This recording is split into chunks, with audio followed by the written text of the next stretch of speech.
So, kahit malamig sa labas, winter ngayon, so kahit malamig sa labas, pwede kang magsuot ng skirt. Dahil dito, susuot natin to. So, kung gusto nyo mag-order, gamitin nyo yung basket ko. So, susuot na natin. Wait lang. So, kahit naka-skirt ako, hindi ko ma-feel na malamig. Wait lang.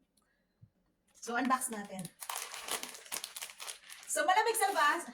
So, ayan. So, di ba? Ito, binili ko to para pag nakakapag-skirt ako.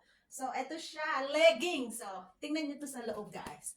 Ang init, ang warm nito sa labas. So, ayan. So, suot na natin. So, ilalagay ko siyang ganyan. So, ang ganda niya dito. Tingnan nyo. Pwede siya sa skirt. So, di ba? Wait lang, susuot ko. So, ayan na siya. Para siyang stockings. Pero, legging siya. So, kahit naka-skirt ka, pwede ka nang lumabas sa labas kasi ang init-init daw. Actually, warm. So, makikita nyo siya ganyan. Ayan. So, kahit malamig sa labas, pwede ka nang mag-skirt kasi love kong nag-skirt. So, favorite ko yung mga skirt. So, ayan.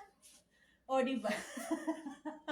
Ayan lang, kung gusto nyo mag-order, gamitin nyo yung basket ko. Ayan lang, o, diba?